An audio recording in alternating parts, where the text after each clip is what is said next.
Ma'am, I am Marie, your nurse for today. Before we begin, can I ask your full name and date of birth?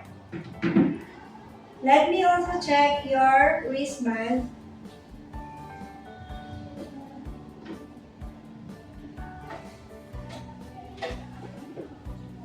Thank you. How are you feeling today?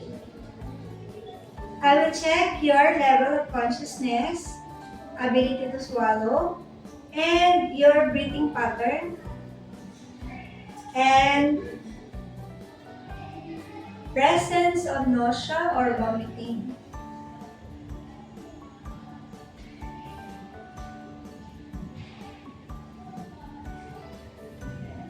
Okay, so ma'am, it is written in your chart that the doctor ordered a nasogastric tube insertion and consent was already signed.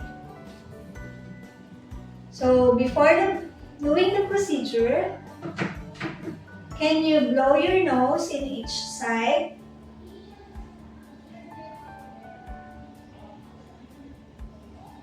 To check the patency of your nostrils for obstruction and deviated septum.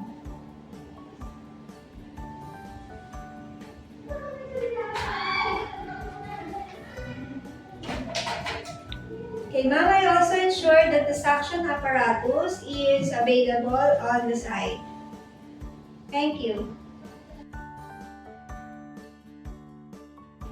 Ma'am, the materials that I'll be using are sterile pack, which includes inside is the kidney basin, towels or drapes, a syringe, which is also inside, lubricant, the stethoscope, the litmus paper, glass of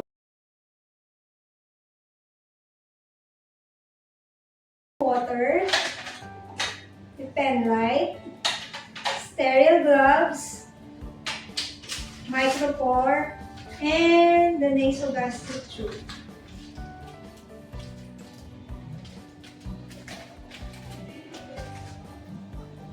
Ma'am, I will just explain the procedure to be done. So, I will insert the tube through your nose down to your stomach. So, this will help you with feeding, medication, or gastric decompressions. You may feel slight discomfort, but I will guide you through each step. Do I have your consent to proceed? I will also put the side rails up and close the curtains to ensure your privacy. Please let me know anytime if you are uncomfortable. Thank you. Okay, now ma'am, I will position you in high Fowler's position.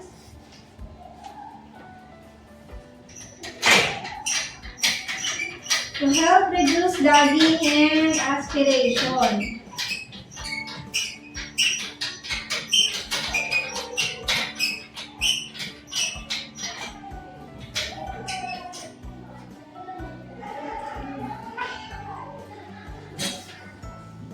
I'm now performing hand hygiene and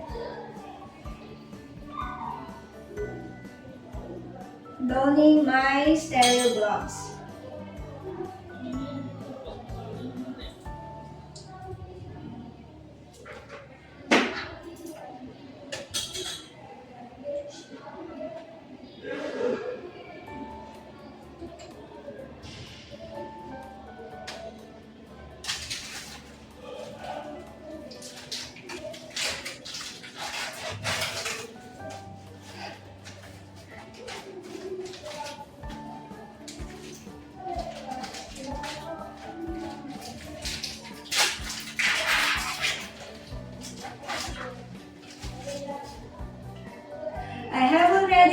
check the completeness of all the materials and place it within the syringe.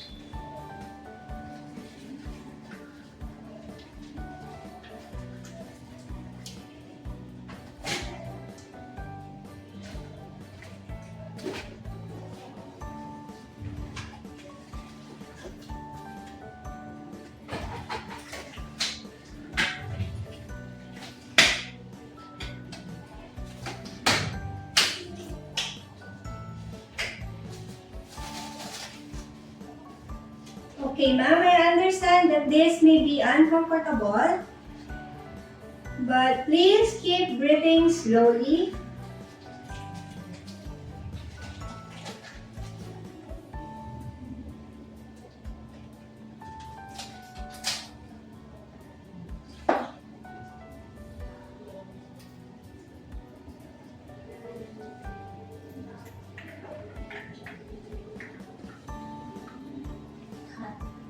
To the earlobe, to the xiphoid process. Okay, and then I will lubricate the distal end of the tube from 10 to 15 centimeters. I will lubricate the distal end of the tube from 10 to 15 centimeters. And then I will insert it gently into your nostril, directing posteriorly. So when the tube reaches the oropharynx, you may take slow sips of water or you may swallow as I advance the tube.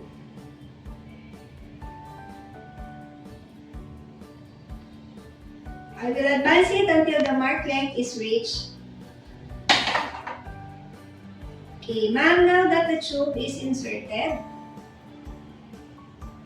I have to verify the correct placement through auscultation method.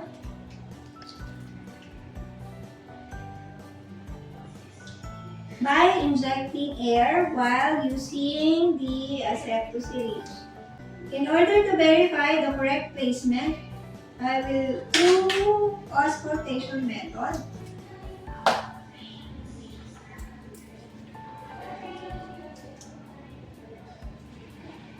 By injecting air while using the asepto syringe, auscultating over the epigastric area to listen for the gurgling sound.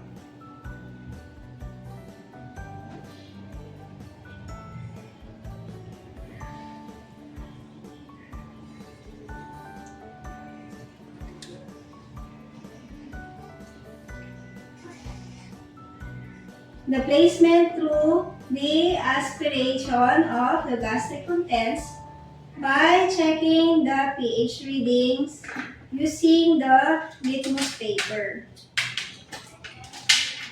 But the gold standard for verification of the placement is through X-ray.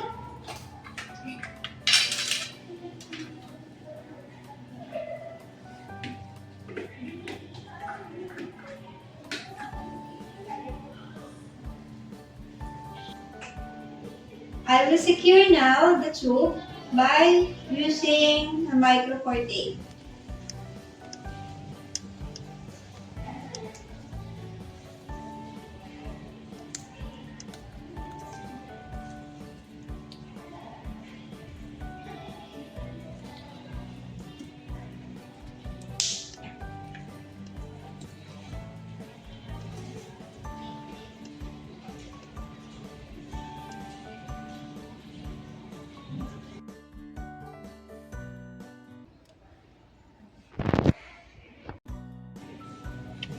Okay, so now ma'am, how are you feeling? Do you feel any discomfort? I will now position you into semi-Fowler's position to prevent aspiration.